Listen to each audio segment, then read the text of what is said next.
안녕하십니까. 저는 강남 농법원의 김혜선 고문입니다. 오늘도 정보수 노무사님 모시고 조금 생소한 용어가 될 수도 있지만 그 소액 채당금이라는 그 제도가 있는데 그거와 관련해서 우리 그 노무사님 전문가하고 한번 말씀을 나누도록 하겠습니다. 우선 용어 정리를 좀 한번 해주시죠. 네, 안녕하십니까. 공인노무사 정봉수입니다. 지금 우리 고모님이 소액채당금이라고 했는데 이 용어가 최근에 바뀌었습니다. 간이대지급금 제도로 바뀌었습니다. 이 간이대지급금 제도라는 것은 그 근로기준법 38조에 보면 최우선 변제가 있습니다. 그 최종 3월간의 임금, 3년간의 퇴직금, 재해보상금은 사용자의 전 재산에 대하여 질권 잠보된 채권, 기타 다른 채권에 우선하여 변제하여야 한다. 이런 내용이 있습니다. 그래서 최종 3월분의 임금, 3년간의 퇴직금, 이 부분은 그 국가에서 보장을 해주고 있습니다. 그런데 이제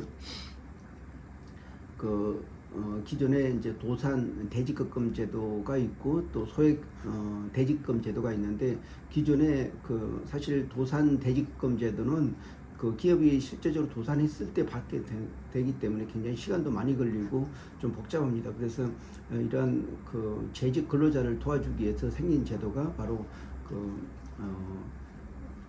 간이 대지급금 제도라고 할 수가 있습니다. 이 간이 대지급금 제도는 근로자가 퇴직하지 않더라도 이제 받을 수 있는, 그러니까 그거고, 또 퇴직한 이후라도 받을 수 있고, 근데 최종 그러니까 3월분의 임금, 3년간의 퇴직금, 그리고 이 부분에 대해서는 최우선 변제 근로기준법 38조에서 해서 보장하고 있는 이금을 받을 수 있는데, 근데 임금 부분만 따질 때는 최대 700만 원, 3개월치 임금이 최대 700까지만 됩니다. 근데 퇴직금이 있으면 나머지 추가해서 300 해가지고 최대 1000만 원까지 받을 수가 있습니다. 그리고 만약에 퇴직금도 700만 원까지인데 이제 거기 임금이 있으면 추가적으로 300에서 이것도 1000만 원까지는 받을 수가 있습니다. 그래서 그러니까 일반 대지급금이 이제 많이 간편화됐고 또 이제 실제적으로 현실을 반영하고 있는데, 기존에 이제 소액 채당금 제도라고 했는데 이 임금은 또 퇴직했을 때만 청구를 할 수 있는데, 지금은 이제 재직 근로자한테도 청구를 할 수가 있고, 또 여기서 기존에 이제 근로복지공단을 통해서 이제 원래 이제 이 기금이 이제 임금 채권 보장 기금에서 보장된 거기에서 이제 임금을 받을 수가, 그러니까 체불된 임금을 받을 수가 있습니다. 그런데 이제 기존에는 이제 근로자가 노동부에 신청을 해서 이제 근로감독관이 임금 체불을 확정하게 되면은 그 근로자는 그 임금 체불 확인서를 가지고 법률 구조공단에 가서 그것을 확정을 받아와야지 이제 근로복지공단에 지급하는 그런 형태였습니다. 그런데 여기서 이제 어떤 행정을 단순화해 가지고 굳이 이제 그 법률 구조공단에 가서 받을 필요가 없다. 임금 체불 확인만 받으면 바로 근로복지공단에서 청구를 할 수 있다. 뭐 이런 제도로 바뀌었습니다. 굉장히 편리해졌습니다. 그리고 또 이제 도산 대지급금 제도는 이제 이거는 거의 약 한 2,100만 원까지는 최대한 받을 수 있는데, 그런데 좀 굉장히 복잡하고 퇴직한 경우만 받을 수가 있습니다. 그런데 이게 간이 대지급금 제도는 임금 자기 수준에 상관없이 최대 1,000만 원까지 받을 수가 있습니다. 그런 특징이 있고, 이제 법률 구조공단을 거치지 않고 임금 체불 확인만 받으면 바로 받을 수 있는 그런 특징이 있습니다.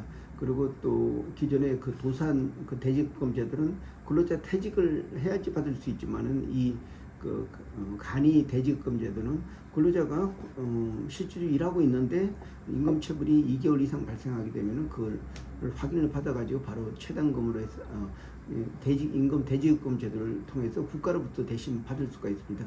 근데 그 한도는 최대 700만 원까지, 그러니까 임금은 700만 원, 또 퇴직금 포함하면 최대 1000만 원입니다. 하여튼 요거를 유념하면 굉장히 그러니까 편리하고 아주 중요한 그런 제도가 될 수가 있겠습니다. 네, 지금 방금 간이 대지금 제도와 도산 대지급금 대급 제도 두 가지 이제 말씀하셨는데, 이런 상황이 되는 거는 이제 어떤 경기가 어려워서 회사가 직원들한테 그 월급을 못 줄 경우를 말씀하시는 것 같은데, 그렇다면 이제 사업주가 이런 저기 직원들한테 이 대리직금을 지원하기 위해서는 물론 국가에서 그 기금에서 나오는 거지만 어떤 일을 해야 되나요? 그러니까 뭐 보험을 들어야 되는 그런 거죠? 사실상 그 회사는 그 산재 보험료를 납부하기 때문에 특별히 뭐 따로 들을 필요가 없습니다. 산재 보험료의 0. 몇 프로 정도가 이제 그 임금 채권 보장 기금으로 자동으로 적립을 됩니다. 그러면 국가가 이제 기업으로 받은 이 돈을 적립을 했다가 이렇게 뭐 이제 임금 체불됐을 때 이제 간이 대지급금이나 도산 대지급금 제도를 통해서 이렇게 그거를 활용하는 그런 거기 때문에 사업주는 그 4대 보험만 제대로 납부하면은 이게 저절로 가입이 됩니다.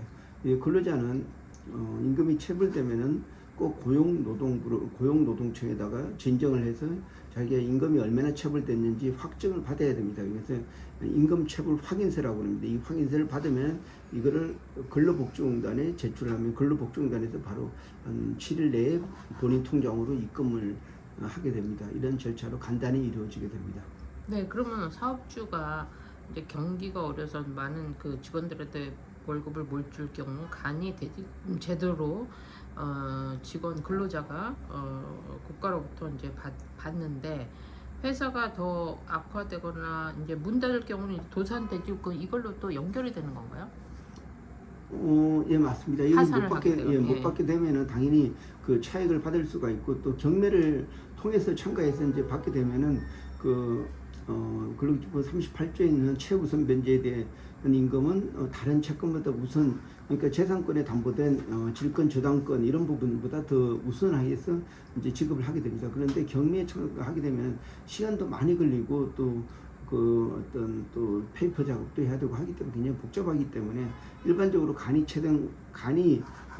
대지급금 제도로 해서 1,000만 원까지를 확보를 하고, 나머지 못 받는 것을 이제 도산 대지급금 제도를 통해서 받게 됩니다. 그래도 남아 있는 거는 이제 경매에 참가해서 받게 됩니다. 경매가 이루어지면은 최소한 뭐 1년 이상 걸리는데, 이 간이 대지급금과 도산 대지급금 제도는 거의 한 3, 4개월 내에 다 종료가 되기 때문에 근로자들 보호에 가장 직접적으로 도움이 됩니다. 그런데 이제 여기 도산 대지급금 제도는 이게 금액이 이제 그 한도가 있습니다. 그래서 근로자가 이제 버는 금액에 그걸 400만 원 이내로 해야 되고, 그리고 또 연령별로 한계가 돼 있습니다. 그래서 다 주는 게 아니고 약 3개월치 임금, 3년간의 퇴직금, 요 부분에 합산한 금액이 약 한 2,100만 원 정도 그 범위 내에서만 지급을 하고 있습니다.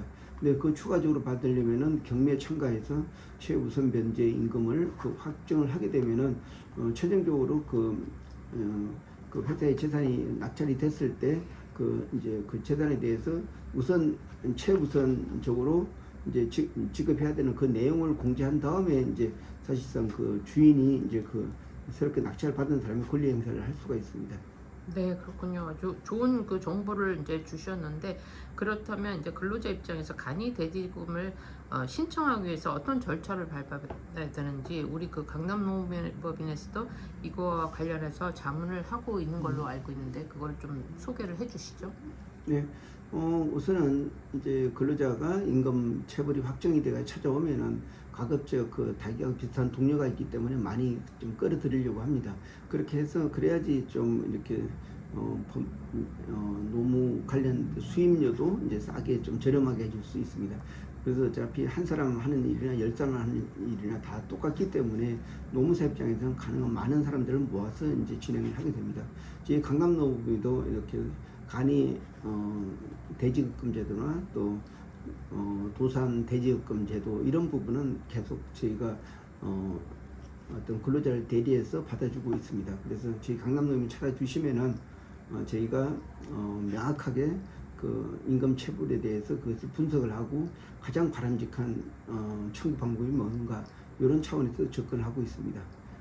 네, 그렇군요. 그러니까 한 기업체가 이 상황이 어려우면 한 분이 이제 이렇게 그 자문을 구할 게 아니라 여러분이 같이 어떤 단체로 오시게 되면 저희가 이제 조금 수임료를 낮추게 하더라도 여러분한테 혜택을 갈 수 있게끔 해주는 그런 말씀인 거죠? 예, 맞습니다. 그래서 제가 하나 좀 더 붙이면은 금년 2025년 10월 달부터는 그 재직자들도 그 임금이 체불되면은 그 체불된 시점부터 그 연 20%의 가산임금이 적용됩니다. 그리고 근로기준법 37조에 그 명시된 가산임금은 굉장히 파워풀합니다. 원금보다 시간이 지날수록 더 이제 더 많이 지급해야 되는 그런 부분도 있는데 그런데 이제 지금까지는 사실 근로기준법 36조에 따라서 퇴직한 이후에 14일 이내 그 이후부터 이제 미지급금이 이제 미지급에 대한 지연이자가 이제 계산이 됐는데 금년 10월 달부터는 근로기준법 개정에 따라서 재직 근로자들도 바로 이제 업무 그 지연이자에 대해서 청구권이 발생합니다. 네, 오늘 말씀 감사합니다. 네, 고맙습니다.